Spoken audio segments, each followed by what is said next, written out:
parce que nous blaguons alors que Laurent Carilla nous attend, il est addictologue et la nouvelle campagne gouvernementale pour encourager à l'arrêt du tabac, les tentatives, avec un message phare. Plus on essaye d'arrêter de fumer, plus on a de chances de réussir. Ah oui.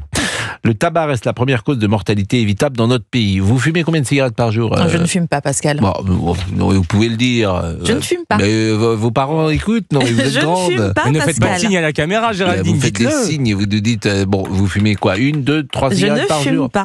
Vous ne fumez plus, alors depuis ce matin. Je ne fume pas. Laurent Tessier, vous fumez? Jamais. Jamais. Très bien. Monsieur Lafitte? Jamais. Jamais vous n'avez fumé? Non, quand j'étais jeune au lycée, mais c'était pour draguer les filles.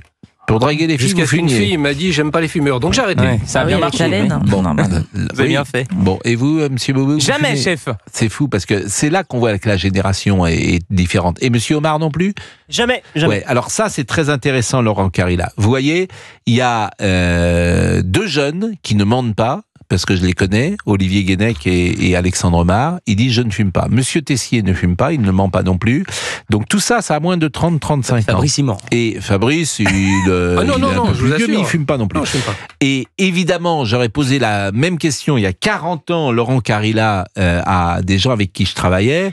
Bah, j'aurais eu au minimum une personne sur 2 qui fumait, Laurent. Bonjour. Voir ça. Bonjour Pascal, bonjour équipe. Bonjour. Oui, c'est vrai ce que vous dites. Il y a un effet, générationnel. On a vu, il y a une baisse du tabagisme qui reste encore présent. Et les plus jeunes, eux, ils sont plus dans l'expérimentation plutôt de produits type vape, cigarettes électroniques, quoi. Est-ce qu'on sait de combien on a diminué la consommation de cigarettes? Parce que moi, j'ai l'impression que je sors d'une société où tout le monde fumait dans les années 75. Quand j'ai 10 ans, j'ai l'impression que tout le monde fume. Quand mes parents font des dîners chez eux, tout le monde fume. Quand on part en voiture, le week-end, faire du sport, l'entraîneur fume quasiment sa cigarette dans la voiture. Et j'ai l'impression qu'aujourd'hui, plus personne ne fume.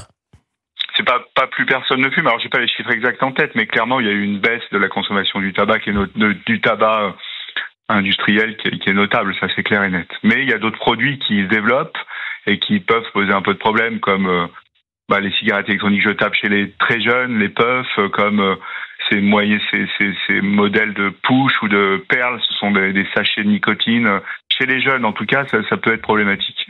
Mais on voit que quand même, avec l'avènement de la cigarette électronique, avec plein de choses, enfin avec plein de campagnes qui aident, avec l'augmentation du prix du tabac aussi, on a vu une baisse significative de la consommation, mais qui reste présente et encore la première cause de mortalité évitable dans le monde. Bon, il y a évidemment fumé la cigarette et puis il y a fumé le joint, qui est sans doute plus grave. Je ne sais pas d'ailleurs votre position sur la légalisation ou non du cannabis. Moi, je suis un pro-légalisation contrôlée du cannabis, donc dans certaines conditions, sur des modèles. Les modèles qui ont été développés en Uruguay sont bien, et sur une consommation vraiment très contrôlée, c'est-à-dire après 25 ans, pas de conduite automobile, pas dans le cadre de gens qui ont des pathologies chroniques, etc., et notamment psychiatriques. Mais il y a des bienfaits du cannabis à un certain... Enfin, en tout cas, il n'y a pas d'effet néfaste du cannabis de manière... consommé de manière, on va dire, moindre, pas de manière addictive. Oui, mais alors là, on entre dans une discussion qui est difficile. Débat, voilà, c'est un autre débat. Bon, qu'est-ce que vous conseillez à quelqu'un qui veut s'arrêter de fumer? Il y a plein d'aides possibles et l'addiction au tabac, c'est comme une addiction. Donc c'est une addiction, c'est-à-dire que c'est une maladie chronique qui évolue par rechute. Donc c'est-à-dire qu'on peut rechuter et c'est pour ça que plus on essaye, plus on peut arriver définitivement, et que les premiers moyens de tentative d'arrêt, c'est l'utilisation par exemple des traitements de substitution nicotinique, les patchs avec les gommes, tout ça encadré par des professionnels qui vont guider l'arrêt. Et à côté de ça, il faut des mesures de thérapie comportementale, des mesures d'exercice physique, et puis des règles hygiéno-diététiques avec des repas plus ou moins bien équilibrés. Mais on peut y arriver, on travaille sur la motivation et c'est plutôt bien d'arrêter de fumer parce que on voit quand même une émergence des cancers pulmonaires chez la femme jeune et je trouve ça un peu inquiétant. Dans le temps, il y avait des brunes et des blondes. Je ne sais pas si la cigarette brune existe toujours. C'était des gitanes, des gauloises. Ah, mon père fumait ça, les gitanes. Des gitanes maïs également. Je ne sais pas si ce type de cigarette est toujours répandu ou pas.